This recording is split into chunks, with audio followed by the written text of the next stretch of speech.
এক গ্রামে ছিল দুইজন বন্ধু। দের মধ্যে খুবই ভালো একটি সম্পর্ক ছিল। কি রে বন্ধু, তুই কেমন আছিস? আর কয়েকদিন হচ্ছে তোর দেখাই পাচ্ছি না। নাকি বন্ধুর কথা আর মনে পড়ে না? আর ফোনও করিস না। আলহামদুলিল্লাহ বন্ধু, আমি ভালো আছি। মনে পড়বে না কেন? অবশ্যই মনে পড়ে। তুই ছাড়া আমার আর কোন বন্ধু আছে বল, যার সাথে আমি ছোটবেলা থেকে একসাথে বড় হয়েছি। হ্যাঁ, সেটা তো অবশ্যই, কিন্তু আমাদের বর্তমান সময়ে এসে কাজের ব্যস্ততার জন্য একে অপরের সাথে খুবই কম দেখা হচ্ছে। হ্যাঁ বন্ধু, জীবনকে পরিচালনা করার জন্য আমাদের রিজিকটুকু জোগানোর জন্য কাজ তো অবশ্যই করতেই হবে। হ্যাঁ, আমি তো তোমাকে কাজ করতে নিষেধ করছি না, কিন্তু আমাদের বন্ধুত্ব রক্ষা করার জন্য একটু যোগাযোগ তো রাখতেই পারি। আচ্ছা, তাহলে আবার পরে কথা হবে, এখন বাড়ি যাই। এই বলে দুই বন্ধু দুজনের বাড়ির উদ্দেশ্যে রওনা দিল।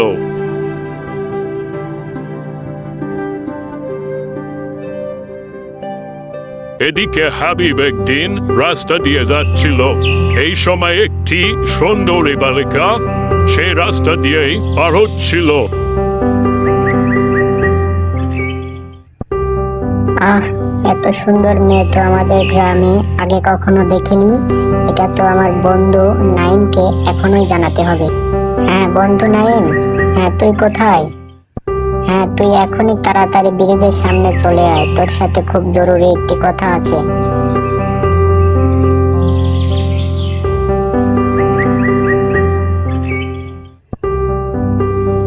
বন্ধু জানিস, আমাদের গ্রামে না একটা সুন্দরী মেয়ে আসছে। তাকে আমার খুব পছন্দ হয়েছে। যেভাবে হোক তার সাথে আমার প্রেম করতেই হবে। তো চল, আর দেরি না করে এখনই বাড়ি গিয়ে রেডি হয়ে আসি। এটা তুই কি বললি বন্ধু? জানিস না তুই নারী জাতি ছলনাময়ী, ওদের ছলনায় পড়লে আমাদের বন্ধুত্ব নষ্ট হয়ে যাবে। এই বলে দুই বন্ধু বাড়ির উদ্দেশ্যে রওনা দিল। পরের দিন সকালবেলা হাবিবের সঙ্গে ওই সুন্দরী বালিকার আবারও দেখা হলো। এই মেয়ে, তোমার নাম কি আর তোমার বাড়ি কোথায়? তুমি এই গ্রামে কার বাড়িতে এসেছো? তুমি দেখতে খুবই সুন্দর। আমার নাম হলো প্রিয়া, আর আমি আমার খালার বাসাতে উঠেছি। আমি তাদের বাসাতে অনেক দিন ধরে আসি নাই। ও আচ্ছা, তাহলে তোমাকে আমার খুব পছন্দ হয়েছে। তুমি কি আমার সাথে প্রেম করবে? আমি তোমাকে খুবই সুখী রাখবো।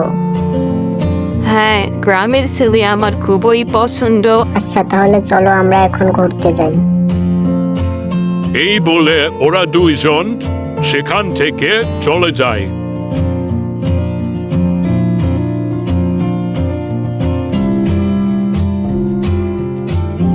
সেদিন বিকেল বেলা হাবিব একা একা নদীর পাড়ে একটি পার্কে ঘুরতে আসে।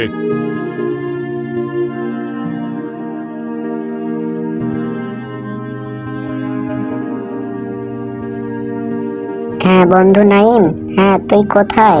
এখনই নদীর পাড়ে পার্কে চলে আয়, তোকে একটি খুশির সংবাদ দেওয়ার আছে।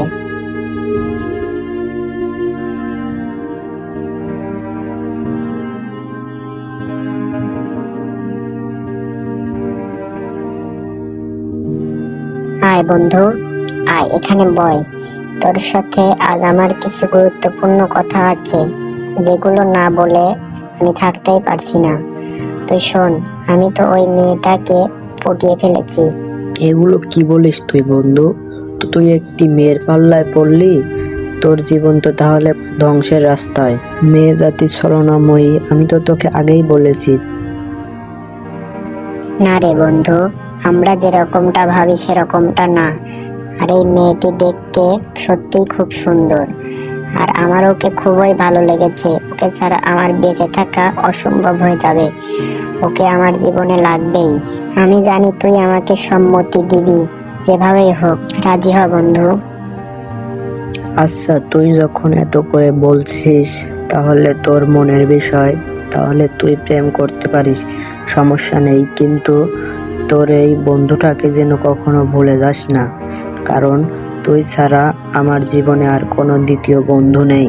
আমার জীবনে কোনো মেয়ের প্রয়োজন নেই, শুধু তুই থাকলেই আমার জীবন শান্তিতে পরিপূর্ণ। আর তোর কাছে শুধু আমার একটাই চাওয়া, আমাকে কখনো কষ্ট দিস না।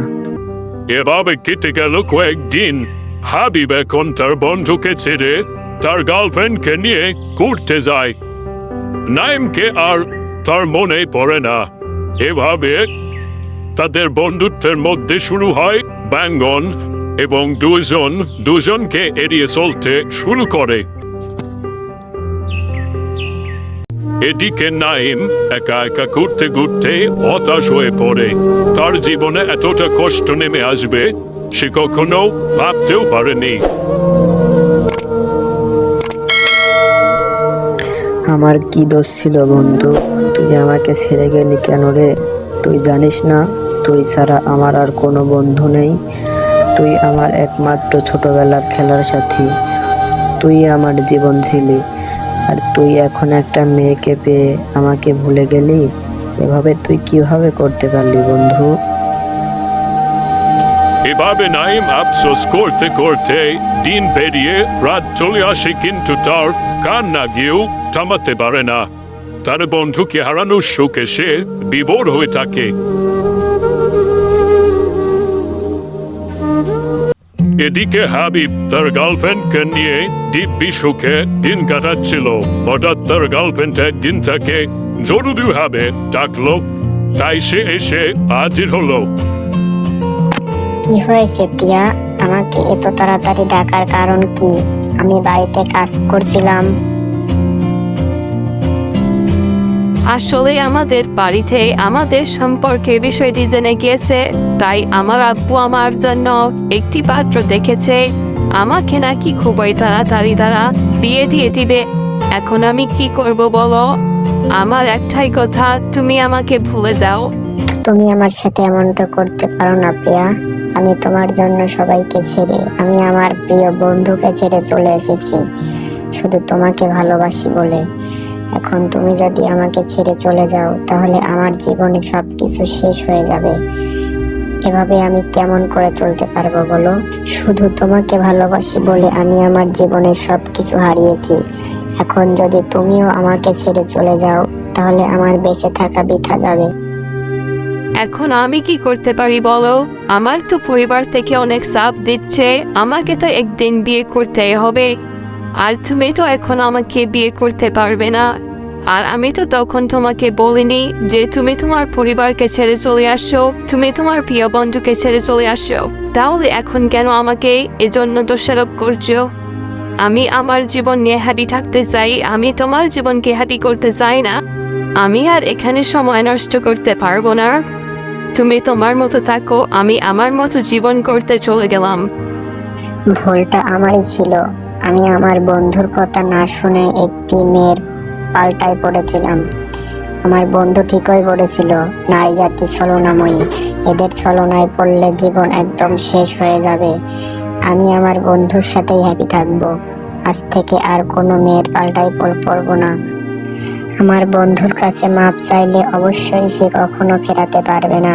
সে আমাকে আবারও আপন করে নিবে। হাবিবের অনেক দিন হয়ে গেল তার বন্ধুর সাথে তার দেখা হয়নি। আজ সে তার গার্লফ্রেন্ডকে ছেড়ে তার বন্ধুর সঙ্গে দেখা করতে এসেছে।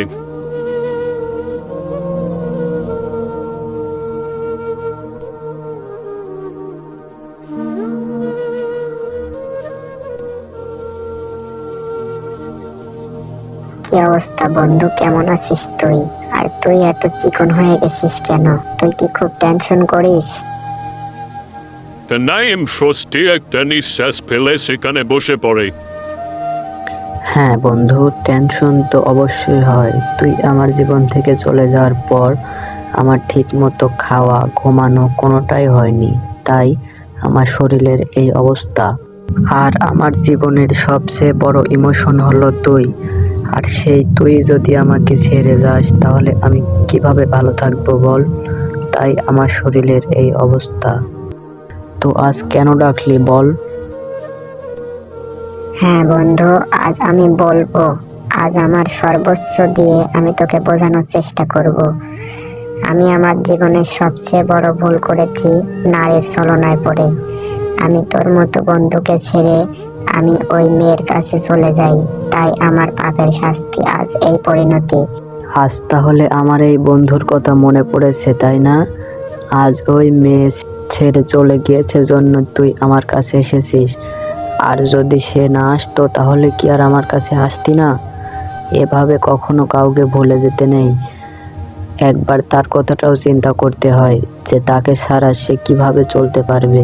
যার সাথে একটা মিনিট কথা না বললে দম বন্ধ হয়ে যেত, তাকে ছাড়া কয়েকটা দিন কিভাবে যে আমার কেটেছে তা একমাত্র আমিই জানি। যা হোক বন্ধু, তুই আমার জীবনে ফিরে এসেছিস, এতেই আমি খুশি। আমার আর কিচ্ছু চাই না, তুই শুধু সারা জীবন আমার পাশে থাকিস আর আমার সঙ্গে হাতটা ধরে চলিস। মেয়ে তো জীবনে অনেক আসবে, কিন্তু বন্ধুর মতো বন্ধু জীবনে একটাই আসে। তো গাইস, আমাদের ভিডিওটি কেমন লাগলো তা এখনই কমেন্টের মাধ্যমে আমাদের জানিয়ে দিন, এবং আমাদের ভিডিওতে বেশি বেশি লাইক, কমেন্ট এবং শেয়ার করে আমাদের পরবর্তী ভিডিও তৈরি করার জন্য উৎসাহিত করুন। এবং এরকম নতুন নতুন ভিডিও পাওয়ার জন্য অবশ্যই আমাদের চ্যানেলটি সাবস্ক্রাইব করে রাখুন। ভিডিওটি দেখার জন্য সবাইকে অসংখ্য ধন্যবাদ।